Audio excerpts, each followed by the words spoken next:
All right, all right, all right. No, I can't do a Matthew McConaughey impersonation to save my life, but hey, what the hell? We're here, right? Um, yes, we are. That needs to go there. Okay, that's better. Okay, so see who all is here. And we have a Grish, although I'm showing 0 people watching, so um and Alonzo is here. Welcome in. Did I not make this public or something? Um Oh, there it goes to 1, so it's got to be public. All right, just checking because the number of people watching was showing as 0 on StreamYard, and usually it shows the number of people. All right, good to know. Watching my New York Knicks. Okay. That must be like basketball or something. I don't know. I'm not a sport ball person, as the Euros call it, sport ball. Um, yeah.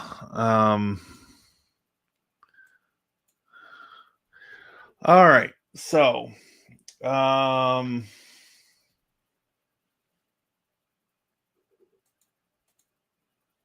sometimes it's glitching. Okay. Looks pretty solid on my end, but I don't know. I guess anything is possible. All right. So, probably only go an hour tonight. If we make it a full hour, I'm not even going to promise that for sure.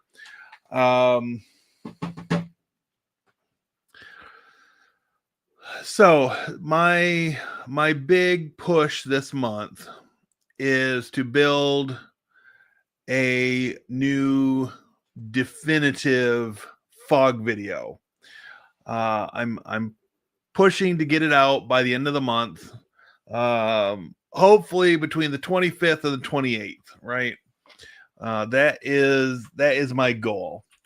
And so the 25th would be a Sunday and the 28th would be a Wednesday. So it's probably going to come out the 26th or the 27th, because that would be a Monday and Tuesday, and then I could still release midweek news on the 28th on schedule. So I have been going through the fog interface, making some notes on things that I have potentially glossed over in the past. And I'm just wanting to make the best possible product I can, knowing what I know now, taking into consideration the questions that have been floated my way concerning fog, and taking into consideration the state of the imaging world as it exists in 2025, right? And so, I don't want to pull any punches, but, it's my opinion. And granted, other people may have their own ideas, but it's my opinion that um, doing a very generic Windows image in fog, doing sysprep, so that it will regenerate its hardware, whatever ID thing that Microsoft does, so you can add the license key after the install. um you know that is where I see fog being useful. um Sure, if you want to dig deeper, there are ways that you can put in a license key and push that out to your freshly imaged machines. Now, here's where the caveat comes into play. If you don't have Microsoft volume licensing, this kind of falls flat, right?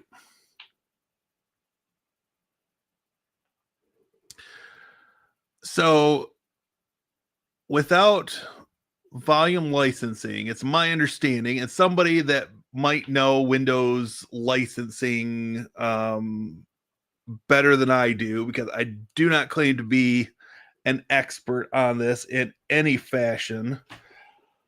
But I don't believe you're allowed, according to the Microsoft overlords, you're not allowed to create a custom Windows image unless you're using volume licensing. So we're not going to do a custom image. I may sysprep a fresh install, just so I can push it to multiple virtual machines potentially. But then I will do some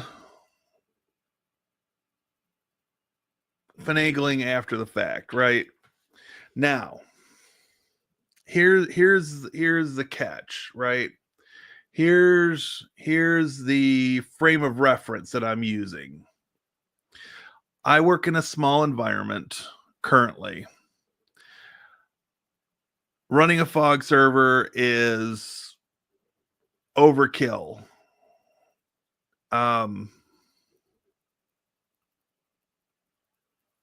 Would it be nice? Sure.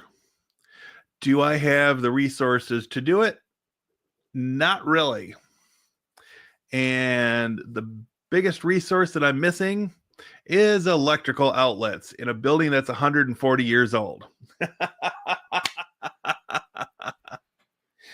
Not the building I'm standing in right now, are sitting in right now. I'm talking about the library. Okay, so let's see.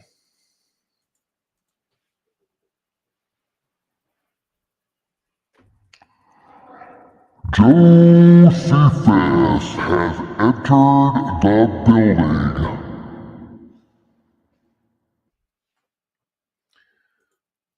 Hey, Tony, how's it going?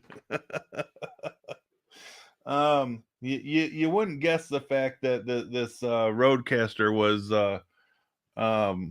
partially for the amusement of one Josephus, would you?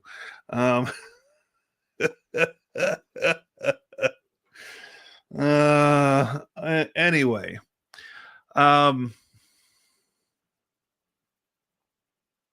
so yeah, there are concessions I'm making with the Fog series, or the big Fog video.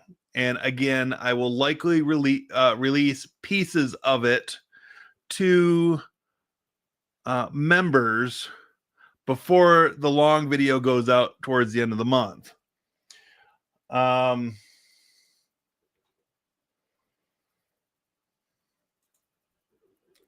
Tony is 6 feet from me.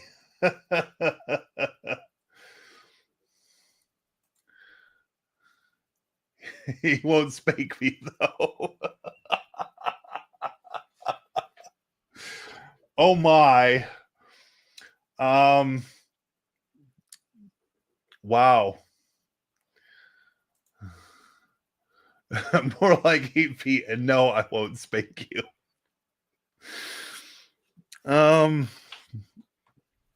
Okay, well, that took a turn.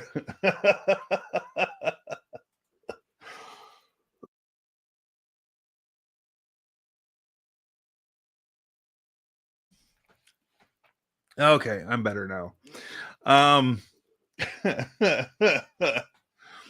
So Tony, I've got to ask, does Josephus have the surround sound cranked up so when I mentioned his voice, did the whole house shake?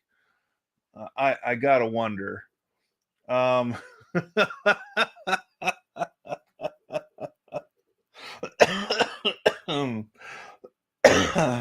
well, all right. So, what can we do? What can we do? What can we do? So, nobody bit on my request for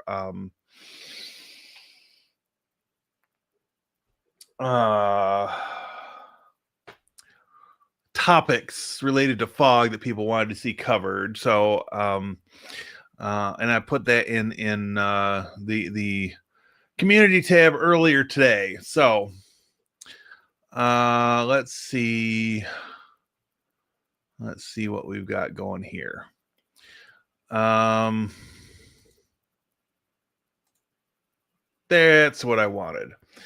All right, so let's jump to this screen and share screen.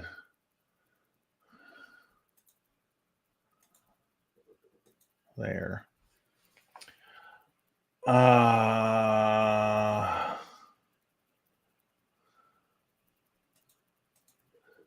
The room vibrates. That's what she said. Oh, sorry. I picked him up in Jersey. He took me to an Italian deli that seemed to know him very well. Let's just say a lot of free extras and nods. Oh boy.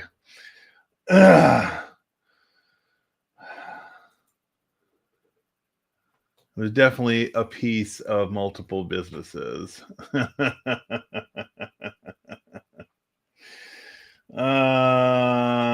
Sure. Okay. Like, never mind. Wow. All right. So, right here, we've got running I guess not technically a fresh fog install anymore. So this is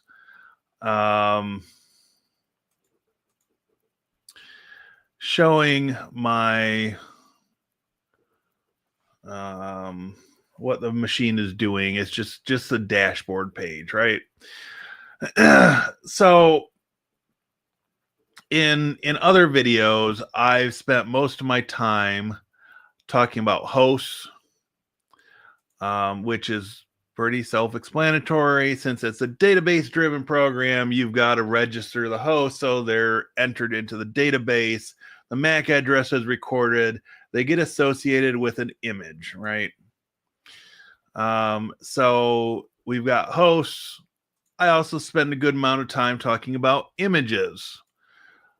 So generally, a common scenario would be to create one image and deploy it to multiple machines. You could use this as a backup if you wanted to.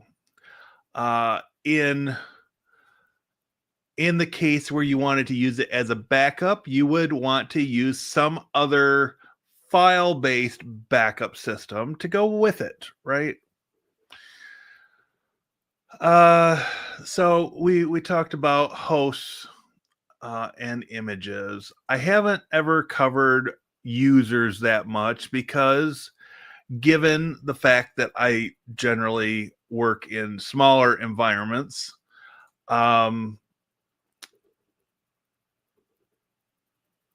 building users out was kind of pointless to me. Yes, I come in and change the password for the default user. I have on this particular fog instance built a couple of demo users on here, right? And you can import and export, right? You can have groups. Groups can be groups of computers, and you can group them by department. You can group them by hardware type. whatever your creative little heart desires, you can make a group, right? So we talked about images, storage. This gets interesting or more interesting when you've got more than one storage node, right? So I've never actually looked at doing this on the same machine. I don't think you can do it on the same machine. Anyways, if I had a second fog machine set up and I did the install as a storage node, and I've got a video that shows exactly that, right? You would integrate it into the system here, and then when you come back to the dashboard, you would have your nodes, your storage nodes, showing in this drop down box, and you could switch between them. So that's all in good, right?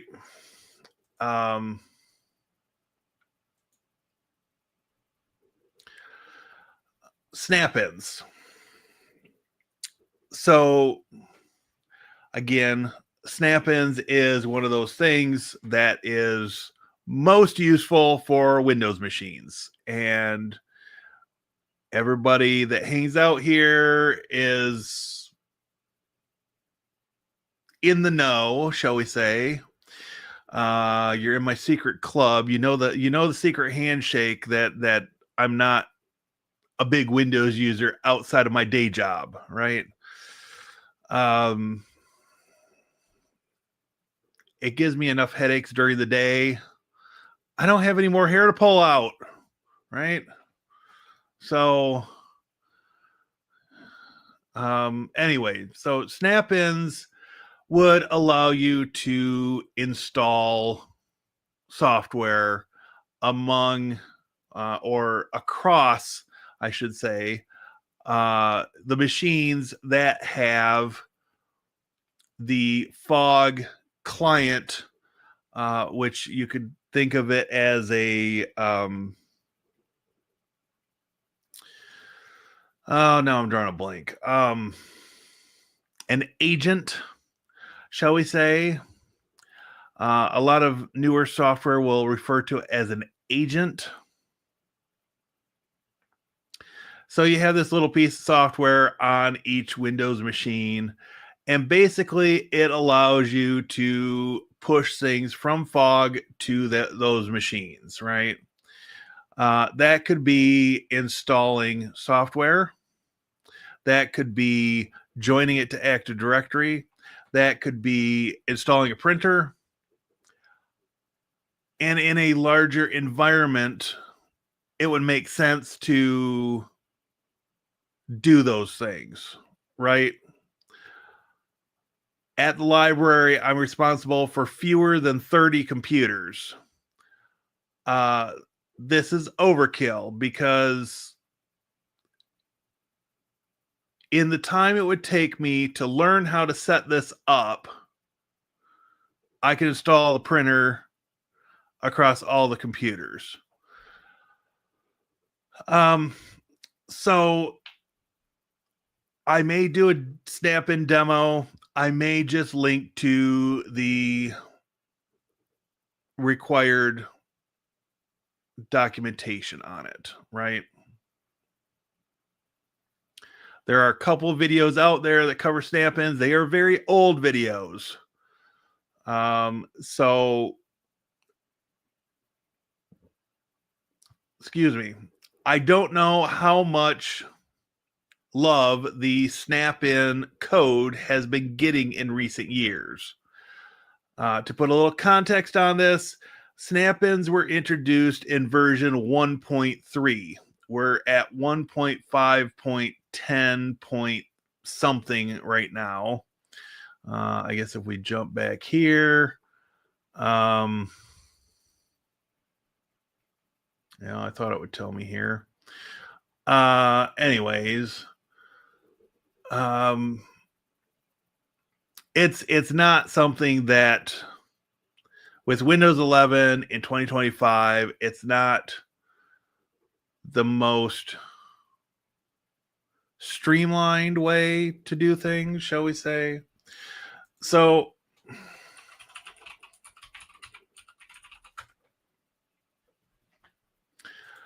my tool of choice these days, and I think it would make a nice complement to Fog, in all honesty.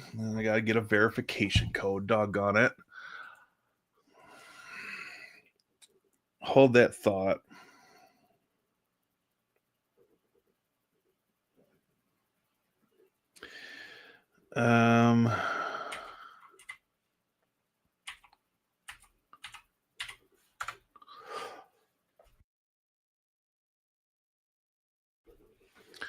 All right. So Action 1, I've shown this before. This checks a lot of boxes in today's world, right?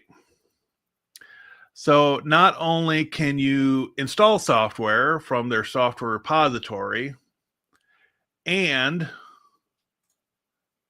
it's got Mac software as well as Windows software. Now, they just added Mac support earlier this year, late last year.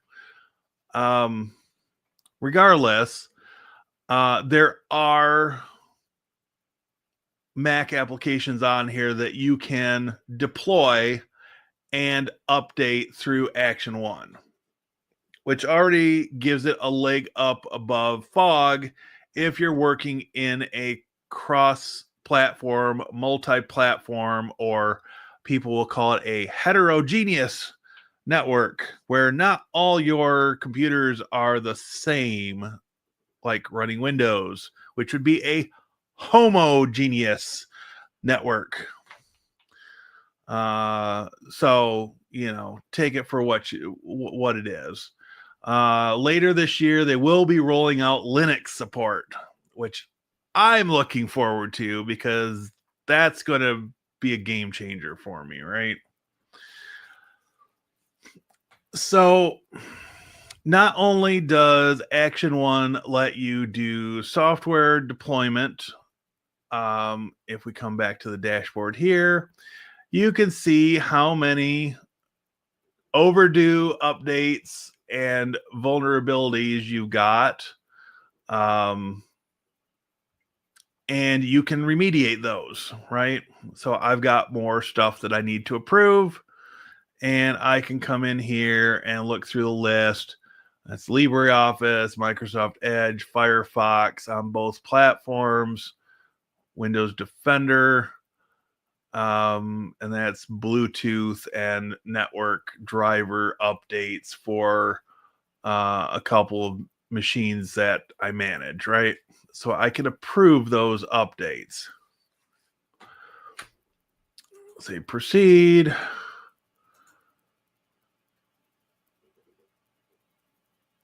And this will do its thing. Now, Action 1 is not self-hosted. It is a service. However, you'll see a very important message here at the top. First 200 endpoints are free. So if you're supporting Windows hardware for friends and family, if you're running a small MSP type service, makes it economical to get started, right? So it's got reporting functionality in here. It's got all kinds of stuff, right? You could even run multiple organizations if you wanted to, right? Multiple users, you can set alerts, you can schedule reports to automatically run and end up in your inbox. So, coupling Action 1 with Fog, in my eyes, in large part, negates the need for snap-ins. Action 1 is being developed at a good pace. It is well supported, although I will say in the free version for those 200 endpoints that you're not paying for, your support is going to be more forum and like I think they've got Discord or Slack or whatever that you can join. Now, granted, some of their engineers do hang out there, but you may not get the speed of support that you would get in the paid version, right?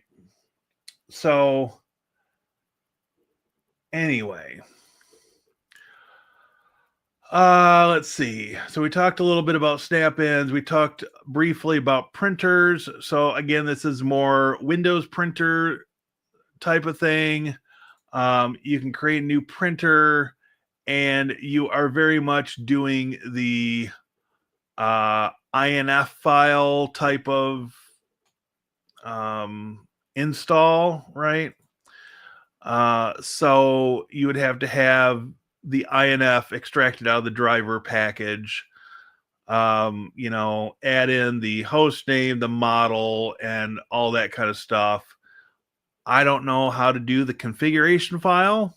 I may look into that. I may not.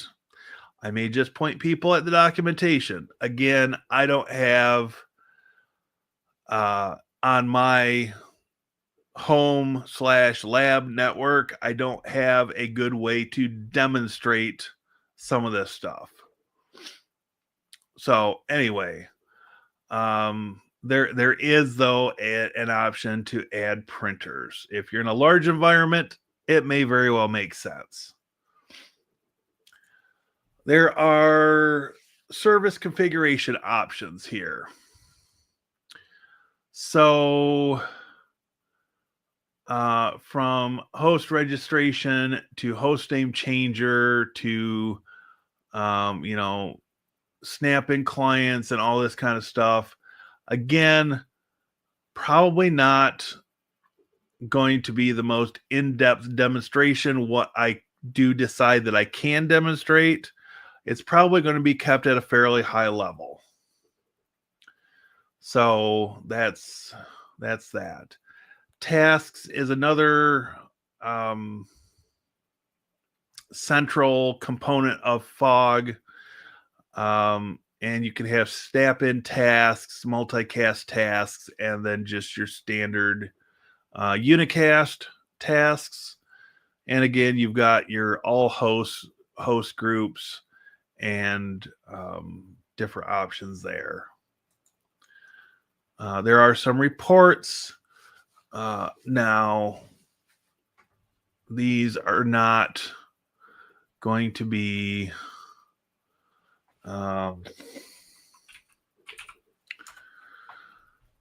I think you've got to have other users built in for that one. There we go. History. So let's do the Fog user and we'll just run a search. And so you can get a very simple type of event log type of thing here as far as exporting it.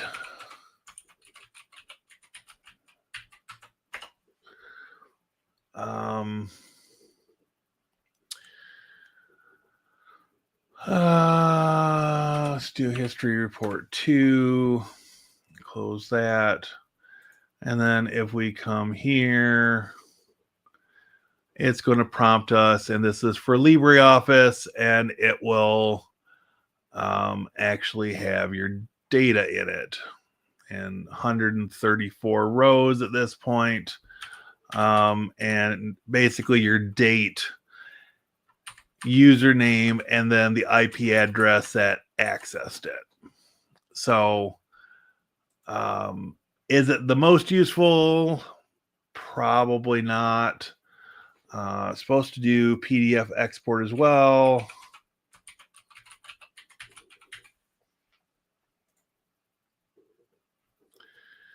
And this is what I had happen to me the other day when I ran the PDF export. It did bupkis.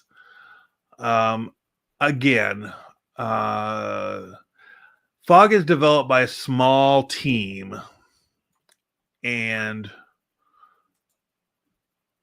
I think there's a lot of legacy code from previous team members developing it that are a little rough around the edges, shall we say, or haven't been updated to use modern libraries yet. So my feeling on the reporting is I would rather come over here into Action 1, and we've got built-in reports, so I could do patch management and say missing Windows updates. We'll say live only. Well, that doesn't actually return back anything, but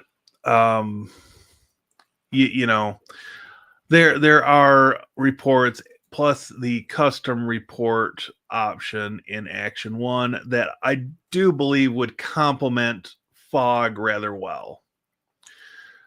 One thing that I came across yesterday, the MAC address list functionality. So I just I ran this yesterday. So what this does is it will update the MAC addresses that the system will recognize. And so that actually added a few more, 37,316. And it's using this IEEE.org list here as the reference. And so, I don't know, Grandstream. So most of your Grandstream stuff is going to start, the MAC address will start with C074AD. And so it'll just make it easier for, hopefully easier for things to work as far as imaging and recognizing components would go. So yeah, that's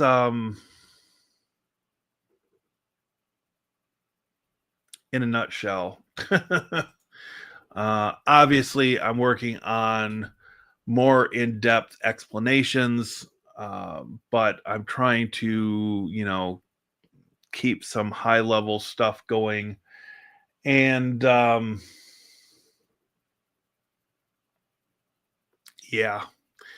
Anyway, let's come back here.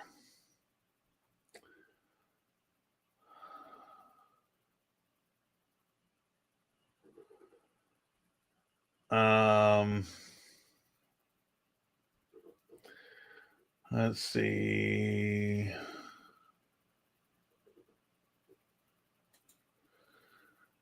It was the best Italian grinder I've ever had. Did they serve it to you in a violin case? I don't know. So the reason I make reference to that is we had an Italian restaurant not far from where I'm at right now that part of their decor was the whole gangster thing. So they had like the violin cases and Tommy guns, and I'm probably with the firing pins gone and all that kind of stuff. But yeah, it was a very 1930s gangster esque motif, shall we say. Yes, Italian deli, har har. There are a bunch of Sopranos looking guys at a table in the back. I bet.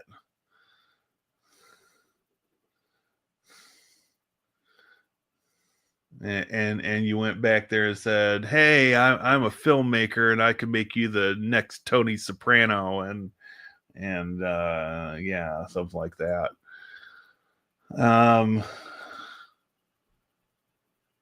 Your great instructor, Jeremy. I was about to ask what a snap-in is. I always thought it meant MMC snap-ins.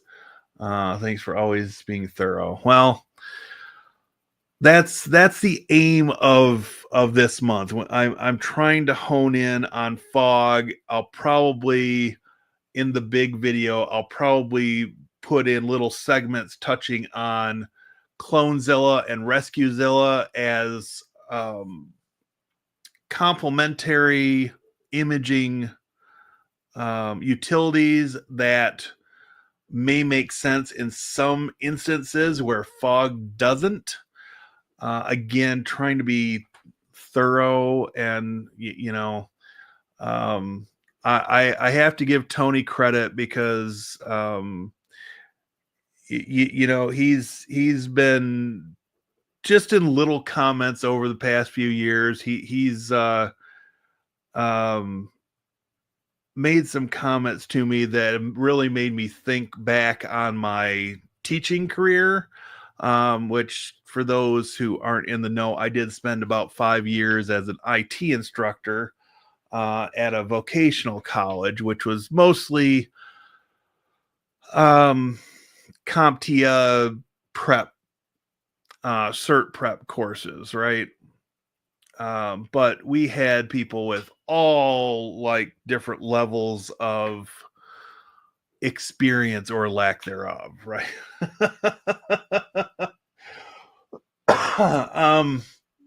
So anyways, that's why content is kind of slowed a little bit, because I'm looking to build these componentized segments, which you the ones of you in here who are members will get access to at least rough cut versions of those first. The goal is to package it all together and release like an hour-long video at the end of the month. And then maybe, in a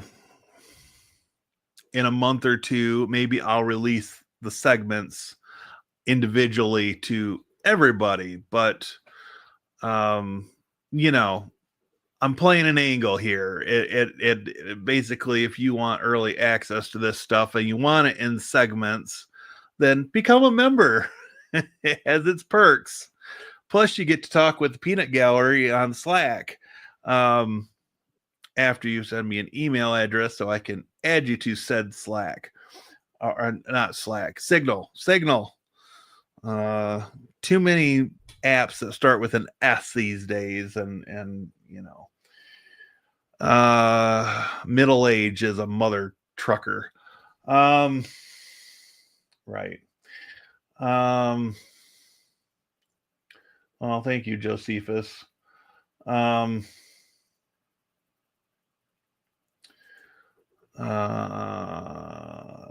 see.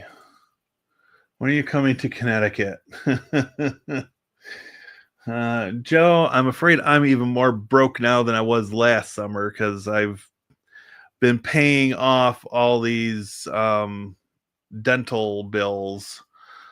Hopefully, Wednesday this week I go in to have some more work done, and then I think I've got one other follow-up appointment for that, and then I won't have another visit until the fall for my cleaning.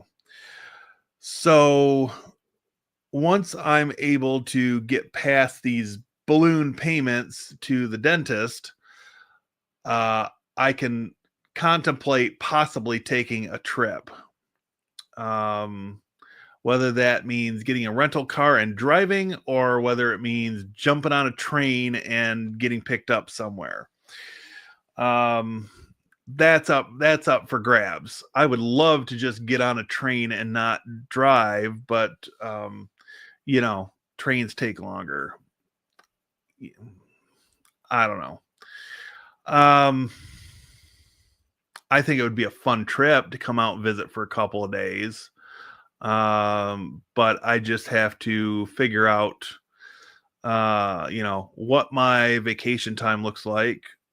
I've got one trip planned in July to go out to my buddy's place in Illinois. I haven't actually been out there since I was out there for New Year's because he and his wife are separated, and so I've kind of pumped the brakes and just stayed away. But he ended up putting his cat down this past Saturday. And this is the cat that had adopted me when he and I were roommates years ago. But anyway, so I'm looking forward to going out there in July for about 3 days. And yeah, that reminds me, I need to change my license plate number in E-ZPass or iPass or whichever the hell one I've got is, because I got a different license plate at the beginning of the year. So yeah, it's a possibility. Italian. Har har har. I don't say a word. My snide comments were scared silent. Well, that doesn't happen very often now, does it? Don't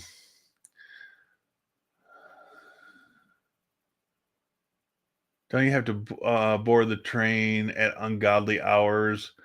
So when I sent my dad out to Illinois to see my brother, he got on a train. I don't know if it was like 10 o'clock at night. Maybe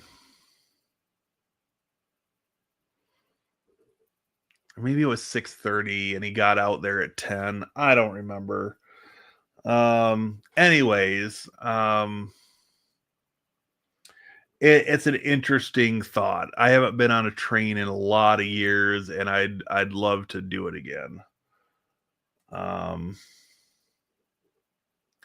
Yeah, they do suck in the U.S. Unfortunately, but there's a channel I like to watch called Not Just Bikes. Wish the U.S. did better. Yep. There are no good train routes from Michigan to here. Connecticut to DC is pretty good. Yeah, well, suppose I could jump on a bus. That would be an uncomfortable ride, but I don't know. It's one of those things that I would have to. I'd have to get in a Zoom call or something with you, Joe, and plan some logistics and figure out pricing on things, and then come up with a game plan of when I can actually afford to do it. So,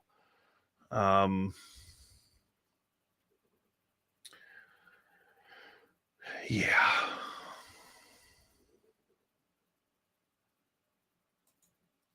So, wow, I've talked for 45 minutes already. I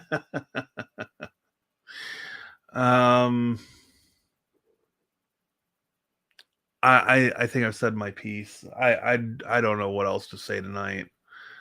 It's been a long day. It was busy this afternoon at the library, and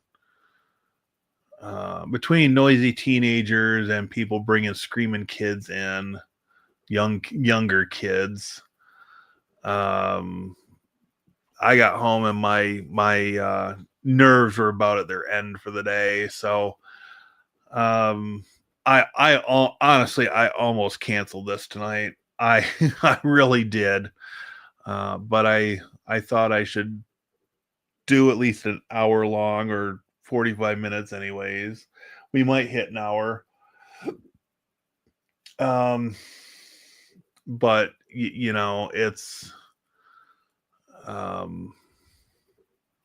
it's just one of those things. I'm trying to put a fresh spin on fog and the way I cover it, and just be realistic with people of my assessment of fog in 2025, knowing how small the development team is, knowing how slow the pace of development has been over the past 4 or 5 years.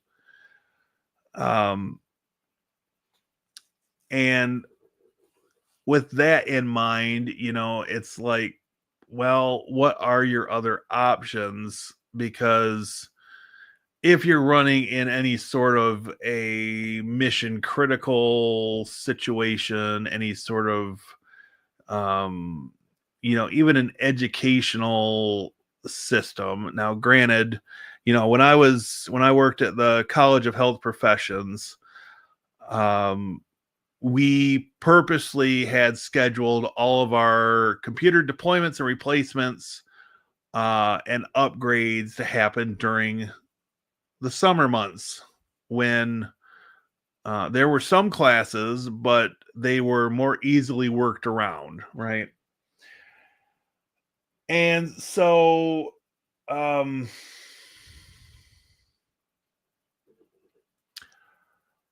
I'd imagine, and Tony can probably chime in on this, but I'd imagine that, in a K-12 type environment, that it's going to be similar. You do the updates because IT staff are probably closer to year-round staff, and you do the updates during the summer. And during the school year, it's just sort of maintenance and putting out fires that might arise. But I where I'm at now, working at a small library with fewer than 30 computers, not counting my crazy VMs and containers and stuff I've got on a rogue Proxmox box that I've got set up for testing purposes and whatnot. It's sort of an ongoing level of crazy at the library, right? Because we're dealing with some vendors that aren't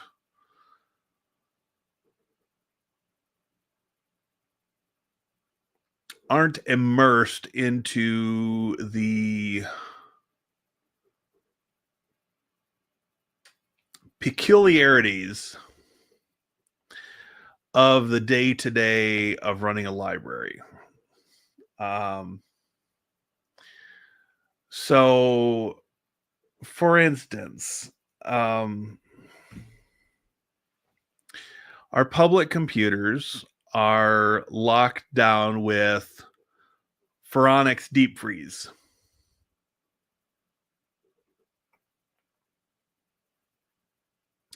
Now, theoretically, you're not supposed to be able to save anything while the machine is locked with deep freeze, or frozen in their terminology.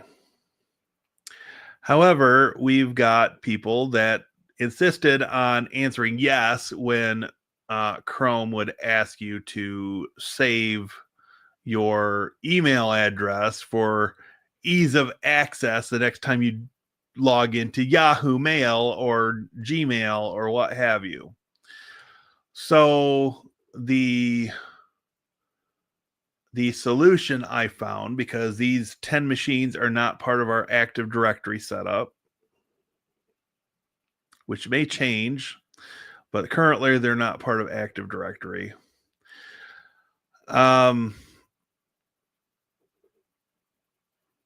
So my current solution that I put into place today after doing some testing for a couple of days on one of the machines is that I force Chrome into guest mode. Every time you launch Chrome, it puts up the message that you're browsing as a guest. So you can't save bookmarks, you can't save, passwords or anything like that. I didn't want to do it this way, but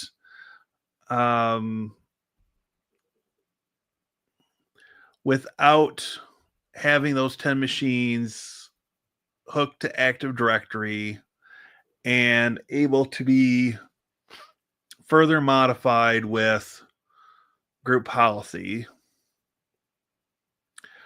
I'm doing the best I can come up with to address an issue that has raised some questions from staff and patrons alike. So, apparently people aren't worried about other people seeing their email address, or else if they were that kind of paranoid, they would open an incognito window when they open up their Gmail. But it is what it is. I can't say that the population in this particular town here in Michigan is the brightest group that I've ever dealt with. There are some real weird ones, let's just say. I could delve into that a little bit in a member stream, which will not be happening tonight. So don't even ask, Joe. So anyway,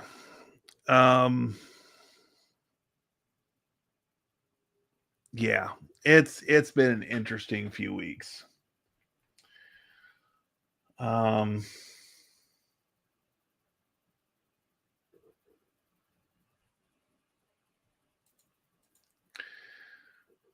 Let's see. Got my weekly fix of practicality. Well, you're welcome. You're welcome. Good one, Grash. Practical IT. Oh boy. We need practical solutions and thoughts. Yeah, something like that. So up until the last couple of months, I never had problems with stuff being saved in when it's frozen in deep freeze.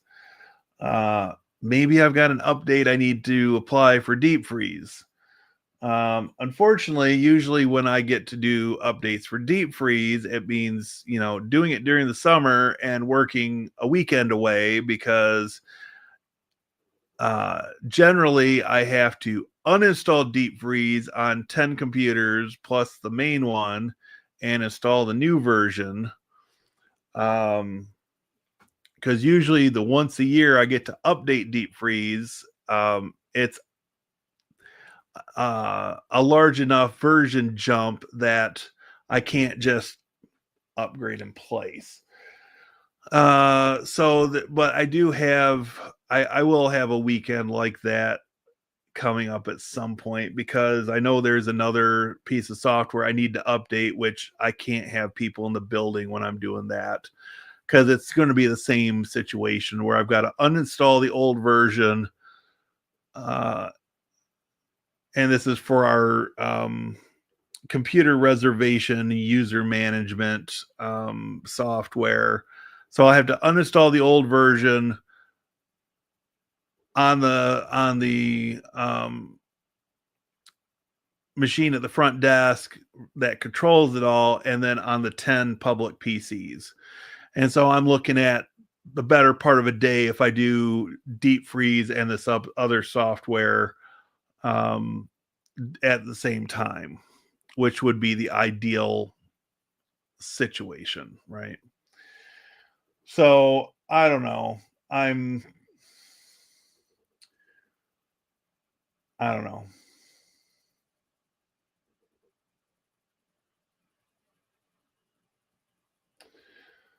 Let's see.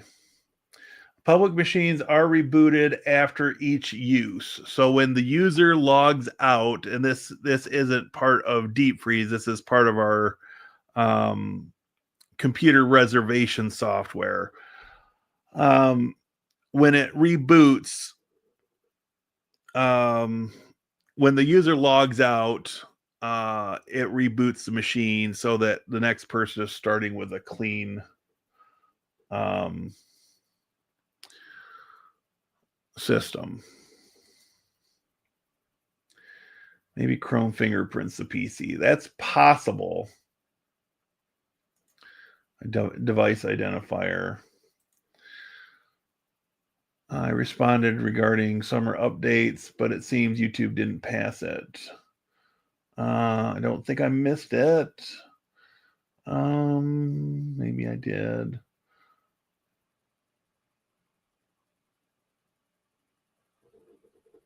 No, I don't see anything, Tony. Sorry, I'm not sure what YouTube is doing tonight as far as parsing things out. Anyway, so that's sort of the game plan.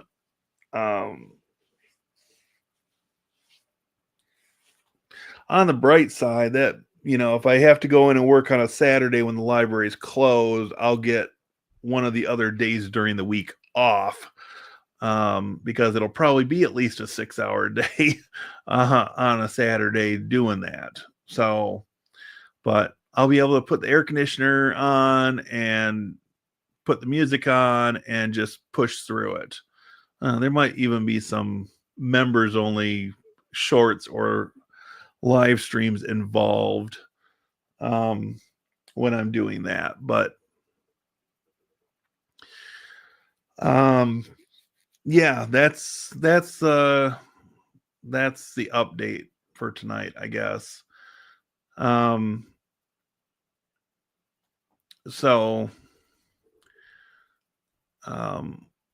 I may try to get the Fog client installed on one of my Windows virtual machines and just mess with it, because I can snapshot the virtual machine before I install the Fog client, and if it just completely borks everything, then I can just say, don't use it.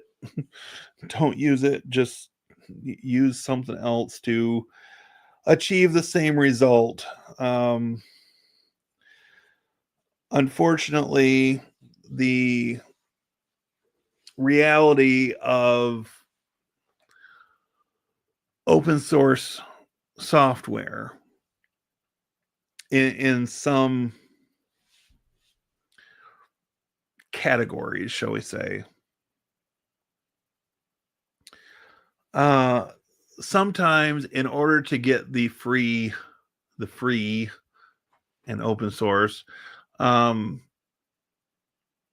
checkbox, you may have to use more than one piece of software to achieve a particular goal. Is it the end of the world? No. If you had a budget to work with, would it be the ideal way to do things?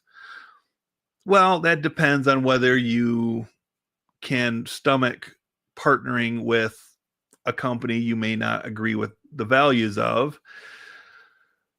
And, you know, how much time is it going to shave off what you're doing, right?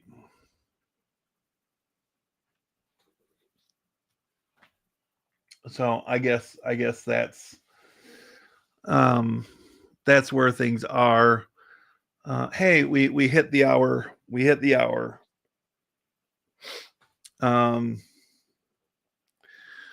So anyway, that's the latest.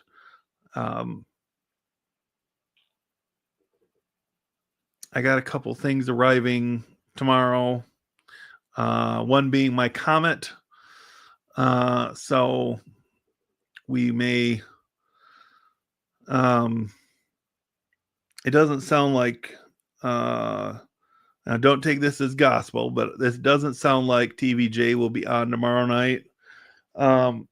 So if I do, in fact, have my Comet here when I get home, then I may do a member stream tomorrow night to do the unboxing of the Comet and talk about that a little bit. So, yeah. I guess if check signal.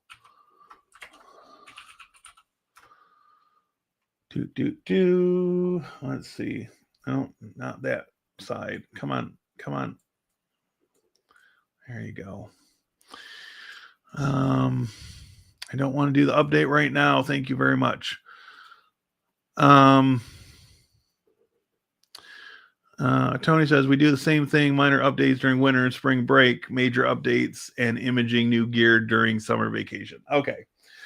I suspected that was the case. Thank you for the message, Tony. Let's see.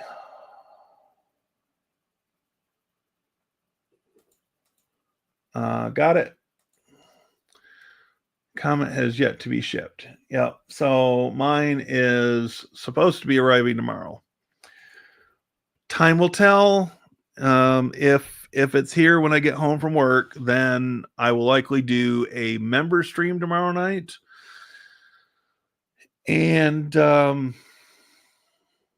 talk about that and the other item that should be arriving from a different shipping service. One's coming FedEx, one's coming UPS, right? So see if either of them can follow instructions and open a door and put things inside out of the elements. Try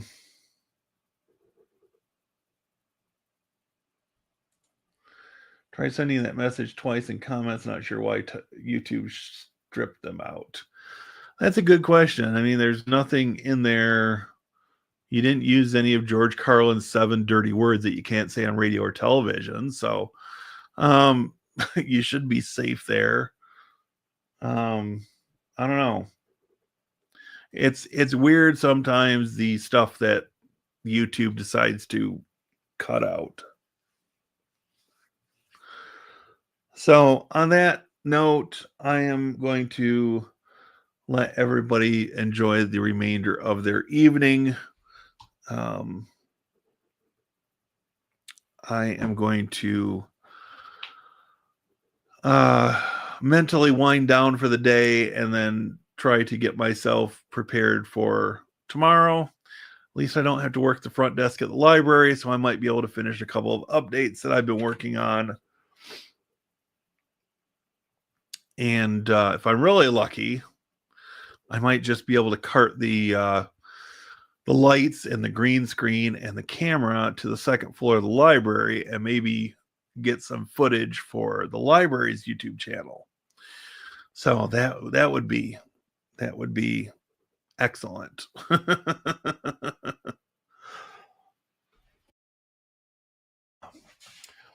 All right.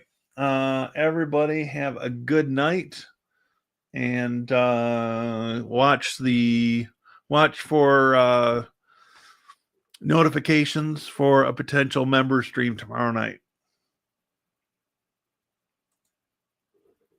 So thank you. And thank you everybody for being here. We'll see you soon.